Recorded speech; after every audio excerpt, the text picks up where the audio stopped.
आइए हम आपको मिलाते हैं मिस्टर रोहित ठक्कर से। रोहित ठक्कर भोपाल में स्टेशनरी की दुकान है उनकी, उनका ये व्यवसाय है और अनेक सेवा की प्रवृत्ति में भी उनका योगदान रहा है।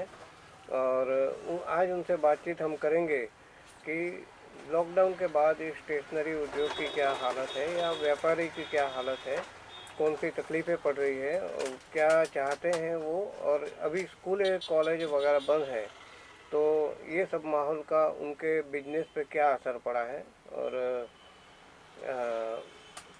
आगे जाके क्या वो एक्सपेक्ट करते हैं कि क्या होना चाहिए। रोहित जी बताइए कुछ। जैसे आपने बताया कि बहुत सारी प्रवृत्ति में हम शामिल हैं, तो इंसान का धर्म है कि बिना कुछ मिले उनको कोई ऐसे काम करने चाहिए जहाँ से कुछ ना मिले फिर भी ये काम करना चाहिए, वो तो इंसान का धर्म है। बात रही अभी स्टेशनरी की, तो मेरी एक स्टेशनरी शॉप है भोपाल अहमदाबाद में जिसका नाम है कागज़ स्टेशनरी। वहाँ से मैं जुड़ा हूँ बहुत साल से। तो अभी जो लॉकडाउन के बाद जो हालत है, स्टेशनरी जो चलाते हैं वो हमेशा एक छोटे व्यापारी होते हैं, वो उतने बहुत कम स्टेशनरी वाले जिसमें बड़े होते हैं, बाकी एक नॉर्मल होते हैं और ईमानदार व्यापारी होते हैं वो, और एमआरपी वाला बिजनेस है। तो कहीं ना कहीं उनको बहुत दिक्कत है। आज जो ऑनलाइन चल रहा है, ऑनलाइन में ज़्यादा इतनी रिक्वायरमेंट नहीं रहती है जितनी रेगुलर में रहती है। तो अभी बहुत दिक्कत स्टेशनरी वालों को पड़ रही है और बहुत सारी स्टेशनरी भी दुकानें बंद हुई है, ऐसा हमने भी सुना है, क्योंकि वहाँ पे टिका रहना इतना मुश्किल बन गया है। और ऑनलाइन में बहुत सारी चीज़ है जो यूज़ नहीं होती है, तो बिज़नेस में बहुत बड़ा प्रॉब्लम है। तो सरकार को ऐसे छोटे व्यापारी है उनके लिए कुछ सोचना चाहिए, उन पे ध्यान देना चाहिए, क्योंकि कहीं ना कहीं सारे व्यापारी का योगदान सरकार को टिके रहने में रहता है। तो इसके ऊपर उनको ध्यान देना चाहिए, ऐसा लग रहा है। और अभी जो नीति नियम आ रहे हैं सरकार के, वो कहीं ना कहीं एक दिन में नीति नियम बनते हैं, दूसरे दिन में चेंज हो जाते हैं।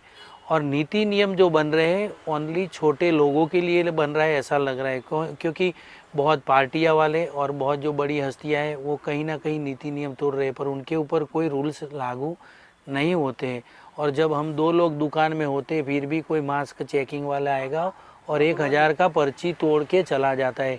हम कितनी रिक्वेस्ट करते हैं कि हम दो लोग हैं, हम लोग ने रिपोर्ट निकाला है, हमको कुछ नहीं हुआ, हम यहाँ 24 घंटा साथ में रहते, फिर भी वो लोग पर्ची निकाल के 1000 की चले जाती है, जैसे 1000 रुपये हम दिन में कमाते भी नहीं है।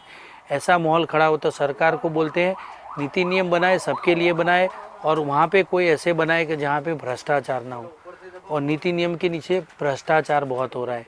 और स्टेशनरी वालों के लोग के लिए सरकार कुछ सोचे, उनको कुछ राहत दे, और जिनको तकलीफ़ है पूरे अभी जो इंडिया में, उनको सभी के लिए ज़्यादा कुछ सोच के आगे बढ़े सरकार, और इसे कष्ट नियम ना बनाए जिनको अभी तकलीफ़ ऑलरेडी है उसमें ज़्यादा तकलीफ़ हो।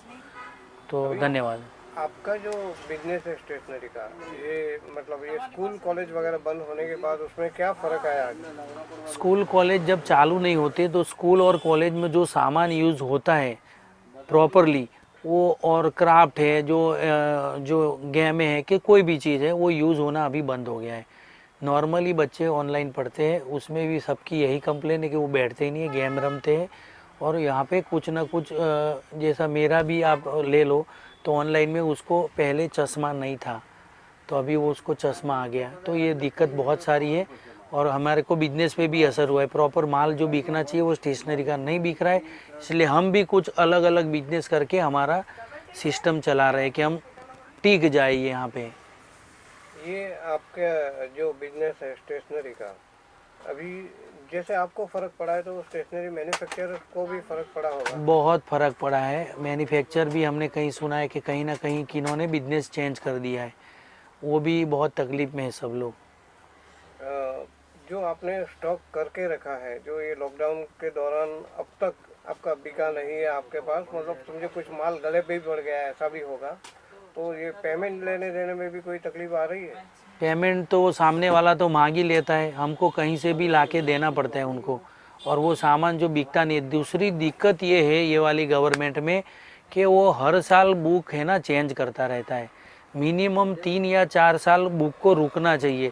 हमने ये साल जो नया बुक लिया उसको अगली साल वो लोग चेंज कर देंगे, तो हमारे पास जो भी सामान पड़ा है उसका पस्ती हो जाता है, उसको 8 रुपये या 6 रुपये केजी के हिसाब में जाता है, जिसकी एक बुक की वैल्यू 150, 200, 300, 400 रुपया होती है।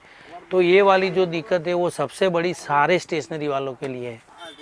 अभी स्टेशनरी की दुकान जो है उसमें अभी समझो कि छोटे बच्चे से लेके बड़े ऑफिस में जो काम करते हैं उनकी सब चीज़ें, तो ऑफिस की जो चीज़ें हैं मतलब ऑफिस स्टेशनरी वगैरह, उन चीज़ों में कुछ गिरावट आई है या उनका सेल बराबर है? उसमें भी अभी धीरे धीरे शुरू हुआ है, पर ऑनलाइन ये जो लॉकडाउन रहा उसके बाद बहुत सारे ऑफिस वालों ने भी कहीं ना कहीं चेंजेस लाया है। वो लोग ने स्टे होम और वर्क किया है, मतलब लैपटॉप से आप काम करो। पहले ऑफिस में जाते तो कहीं ना कहीं वो कुछ यूज़ होता था स्टेशनरी, अब वो भी कम हो गया है, तो उसमें भी कहीं ना कहीं आया है प्रॉब्लम।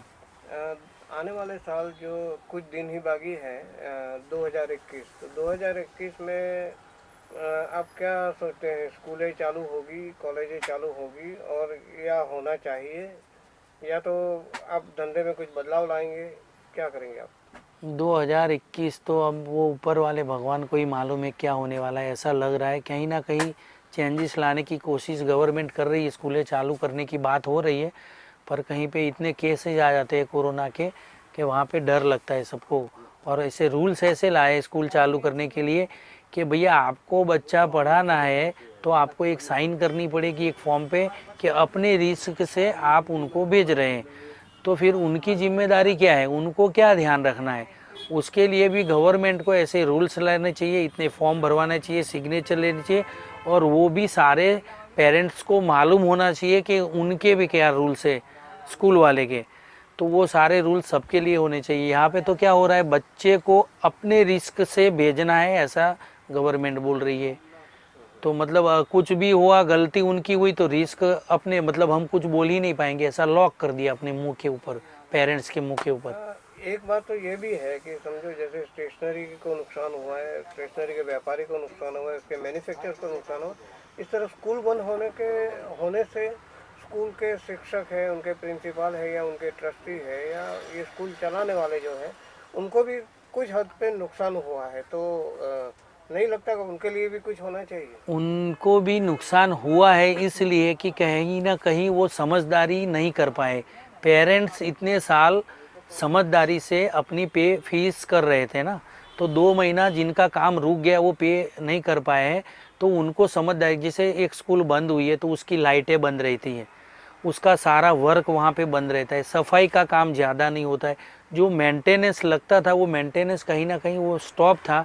फिर भी उन लोग की रिक्वायरमेंट ऐसी थी कि हमको फीस पूरी दो, तो वहीं पे गड़बड़ी थोड़ी पेरेंट्स के साथ हो रही थी। उन्होंने बोला कि आप फीस ले लो पर वहाँ पे कुछ कटौती करके दो, क्योंकि आपका मेंटेनेंस अभी बंद है, तो वो कटौती करके दो। वो वहाँ पे नहीं मान रहे थे।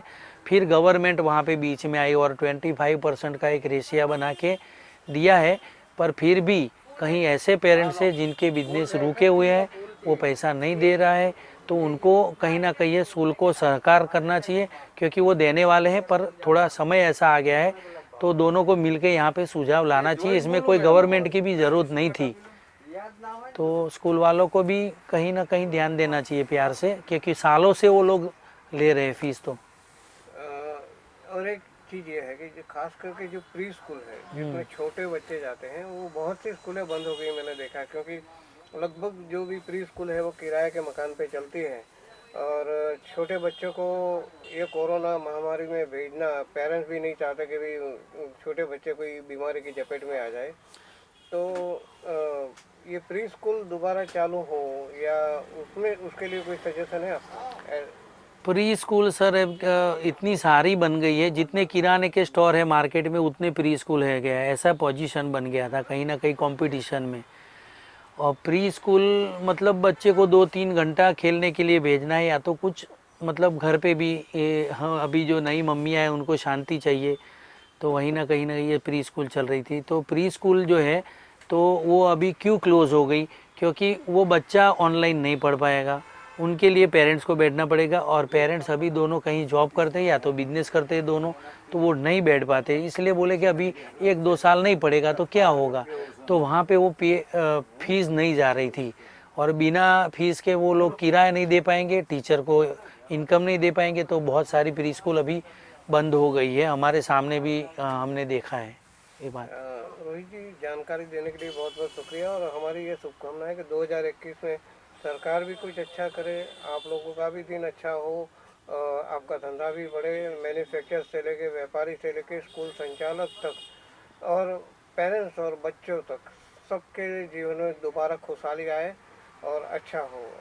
तो ये मैं दुआ और शुभकामना देता हूँ। थैंक यू तो वेरी मच। आपसे भी बात करके अच्छा लगा श्री राजेश भाई भोजक, और आपने इतना टाइम निकाला उसके लिए आपका धन्यवाद। Thank you.